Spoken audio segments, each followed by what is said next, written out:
Welcome.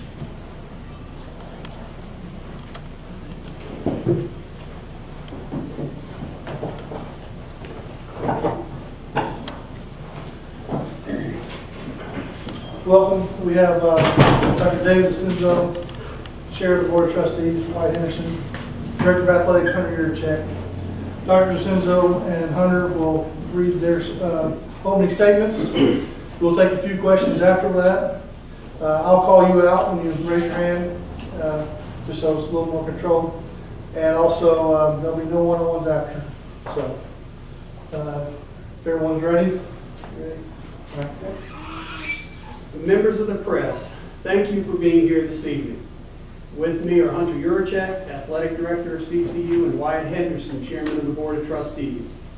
Let me get straight to the point. After many conversations and much deliberation, I have decided that it is time to make a change in the leadership of our football program. Earlier today, I informed David Bennett that he is no longer the head coach of Chanticleer football effective immediately. I am reassigning David to a position in the university to be determined. It is a fact that this university could not have hired a better coach or a better person, and I emphasize person, to begin our football program than David Bennett. We may not have won a national championship on the football field, but there is not a head coach of any sport at any university in the nation that does a better job of shepherding and developing his players into responsible members of the community than David Bennett. While his accolades are well earned, as president, I am held accountable by a variety of constituencies to answer these questions. Is our football program headed in the right direction? Is it helping the university in its long-term strategic direction? Is the university getting a good return on the significant investment we have made in the facilities and the operations of the football program? I have spoken at length with a sizable number of students, faculty, staff, trustees, supporters, donors, alumni, former football players, and members of the community. Additionally, the Director of Athletics has provided me a thorough evaluation of our football program. It was made quite clear to me that the energy and vitality appear to be gone from our football program and that a change is needed. It is true that we had a winning record this season, but the record shows that the competitive stature of our program has diminished significantly against peer FCS programs. Our expenditures in football, quite frankly, are not resulting in a return on our investment. Of the 125 FCS schools, our spending on football operations is easily in the top 20. With that investment, we expect to annually place in the top 20, with sights set on competing consistently for the FCS playoffs and national championships. That simply is not happening. In addition, when you look at our record over the past 5 years, we have beaten only 3 teams that had winning records. Our attendance at games has fallen sharply. We sell about 50% of our available tickets. It is imperative that we find a way to create excitement around our program, attract more fans to Brooks Stadium, and increase our revenues to offset our expenditures. This was, to date, the hardest decision I've had to make as president of this institution. Upon reviewing all the information I had gathered about the current state of our football program, I could do something or I could do nothing. I have chosen to do something. The status quo is unacceptable. I want to be accountable to the university community and to our supporters. I also want to be fiscally responsible for the funds we invest in that program. I have therefore decided to make this change in the leadership of Chanticleer football. Ultimately, this is about what is in the best interests of Coastal Carolina University.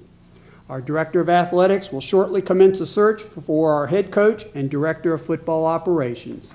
Thank you, and I turn it over to Hunter Yurchek.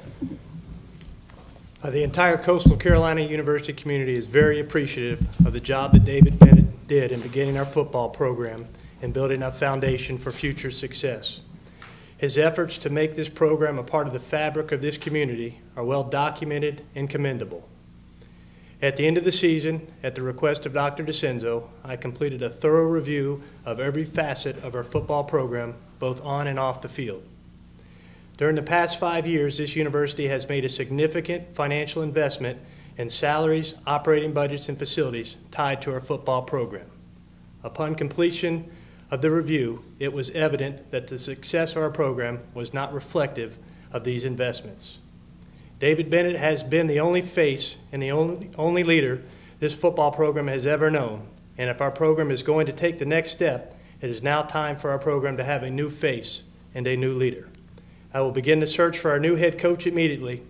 I am sensitive to the timing of this decision and will expedite this search in the best interest of our football program.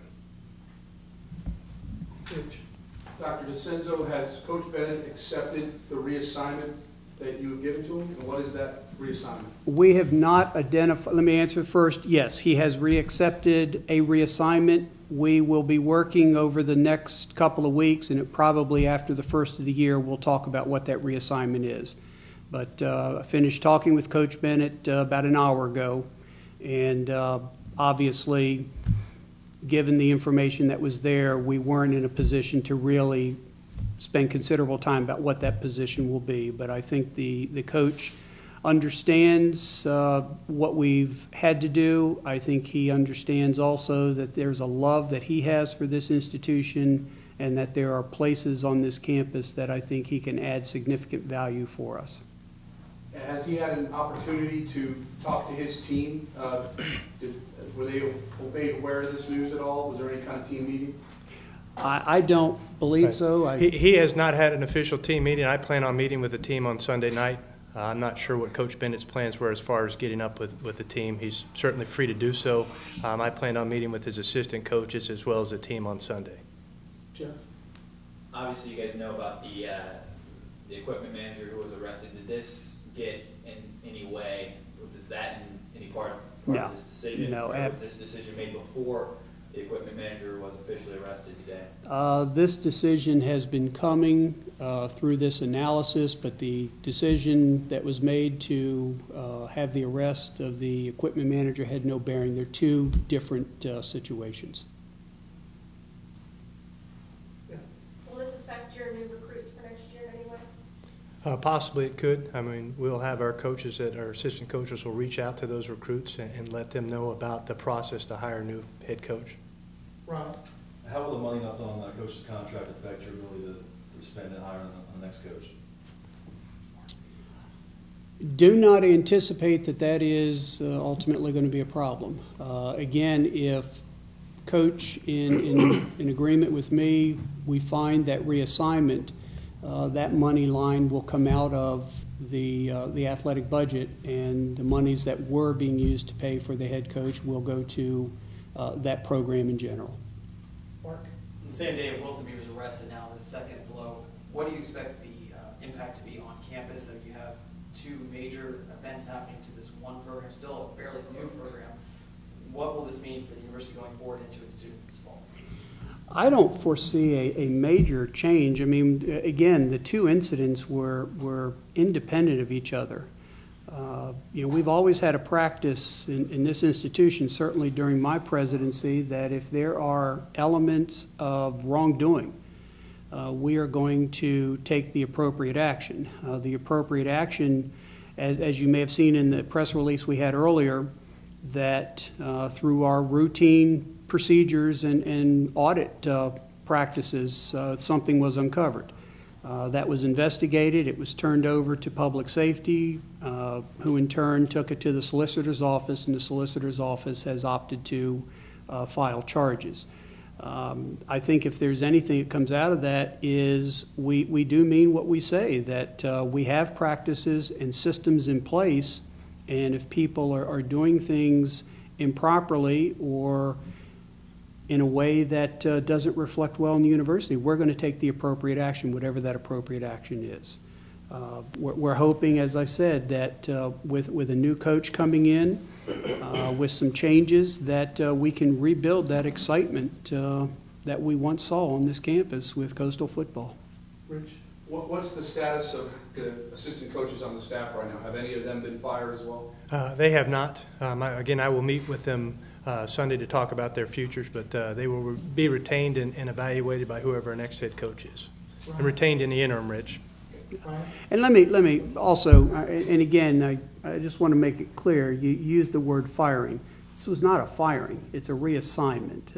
Again, I'm not trying to argue semantics, but it's a reassignment and an opportunity to, again, re-energize our program.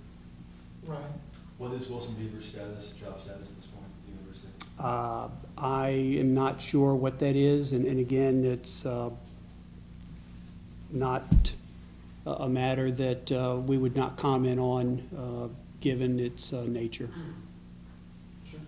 As far as new coaches go, are we definitely looking outside of the program for a possible new head coach, or is there a possibility that an assistant now might be promoted to that role? What is the status of the search thus far? We will be looking outside of the current coaches for our next head coach, and the status is that I'll get started on that shortly after this press conference. Ryan? What is it you're looking for in a new coach exactly? Both of you, please. I'll let you know at the press conference when we name them. I think that's probably the fair statement. We're looking for a person that is going to help us achieve the goals that we've set in the program. Couple more, Jeff? Hunter, what kind of goals do you want the new coach to have when you do hire a new coach? Well, again, I think Dr. DeCenzo touched on it. I mean, we want to win a national championship here. We want to fill our stands.